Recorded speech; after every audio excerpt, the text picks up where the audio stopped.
¿qué significa realmente la palabra liberal? Hoy en día parece que puede significar casi cualquier cosa, incluso ideas totalmente opuestas.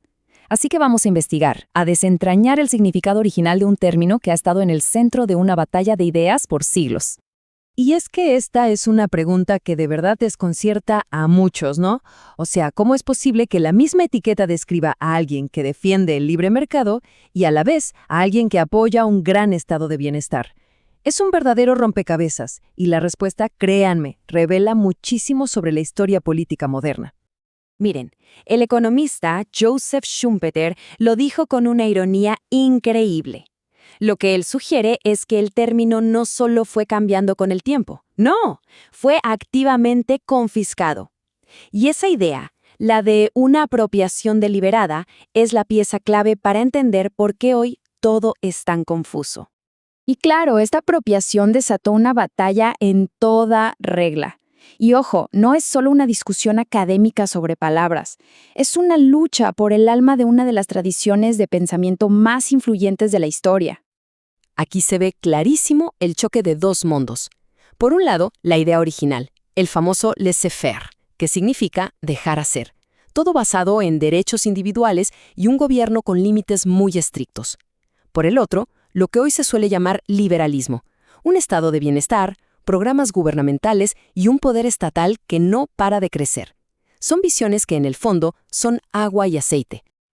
Y es que este cambio no fue ningún accidente. Fue un proyecto muy consciente. Allá, a principios del siglo XX, pensadores muy influyentes dijeron, ¿saben qué? El liberalismo de antes, el clásico, ya está obsoleto. Hay que reemplazarlo por una nueva versión que use el poder del Estado activamente. Entonces, para resolver este misterio, no nos queda de otra que viajar al pasado. A ver, ¿qué era exactamente esa idea original? ¿Cuál era ese plan que algunos vieron tan poderoso que sintieron la necesidad de robarle el nombre? Aquí está el corazón de todo. La definición es sencilla, pero increíblemente profunda. La idea es que la sociedad, es decir, todo lo que hacemos voluntariamente, comerciar, crear, colaborar, no necesita que un gobierno esté dirigiéndolo todo. De hecho, la idea es que funciona muchísimo mejor sin esa dirección central. Pero una idea tan radical no aparece de la nada. Como vemos en esta línea de tiempo, sus raíces son muy antiguas. La herencia intelectual viene de mucho más atrás de lo que la mayoría cree, empezando por los escolásticos españoles allá por el siglo XVI. Estos pensadores de España y Portugal, de los que casi nunca se habla, tenían ideas económicas que hoy nos sonarían supermodernas. Entendían que el valor de las cosas no es algo fijo, sino que depende de lo que cada persona piense. Fueron unos pioneros olvidados en la defensa de la propiedad, de impuestos bajos y de una moneda fuerte. Ahora peguemos un brinco a la Inglaterra del siglo XVII, una época de pura agitación y revolución. Es aquí donde el liberalismo de verdad se convierte en un movimiento político. Un grupo radical de la Guerra Civil Inglesa, los Levellers, tomaron el debate sobre la libertad y lo llevaron a otro nivel. Y escuchen bien esta cita de uno de sus líderes, Richard Overton, porque es dinamita pura, propiedad de uno mismo. Esa es la idea central, la idea revolucionaria. Lo que decían es que los derechos no son un regalo del rey o del parlamento. Uno es dueño de sí mismo por naturaleza. Es un derecho con el que se nace. Y entonces apareció John Locke, que tomó estas ideas tan radicales y las ordenó, las convirtió en un sistema filosófico súper robusto. Para Locke, el gobierno solo tenía un propósito legítimo, proteger los derechos que ya tenemos de por sí, vida, libertad y bienes. Todo eso lo englobó en la idea de propiedad. Esta frase de otro leveler, Richard Rumbold, captura perfecto ese espíritu radical de igualdad. Y no es una cita cualquiera.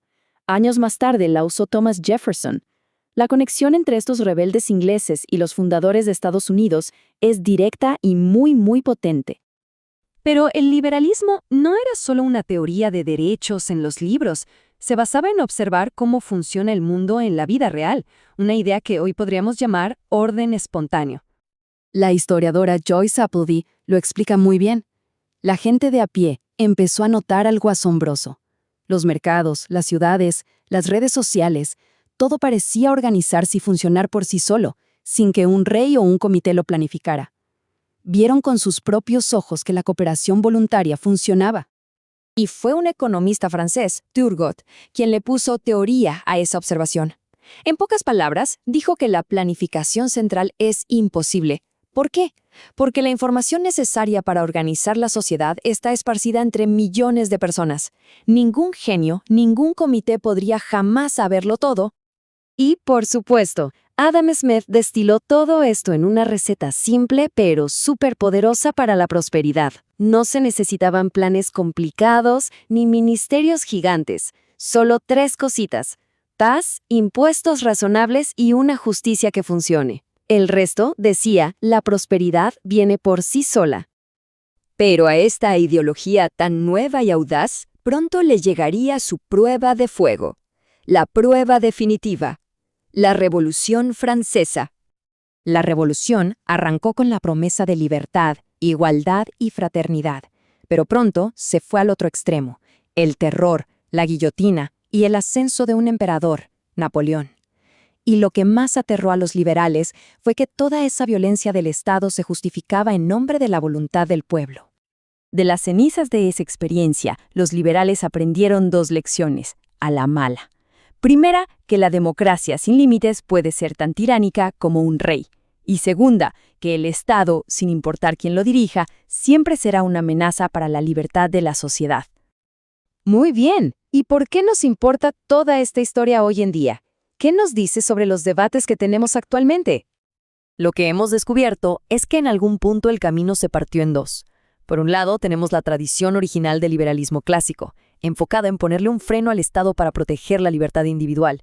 Y por el otro, esta nueva tradición que se quedó con el nombre, pero que tiene el objetivo contrario: usar el poder del Estado para, supuestamente, lograr otras cosas. Y esto nos lleva a la pregunta fundamental, la que sigue dividiendo nuestro mundo político hoy. ¿Cuál es el verdadero papel del gobierno? ¿Ser un simple guardián de los derechos que ya tenemos o ser un arquitecto que crea nuevos derechos y rediseña la sociedad a su antojo? La respuesta a esa pregunta no solo define lo que es el liberalismo, define el futuro de la libertad misma.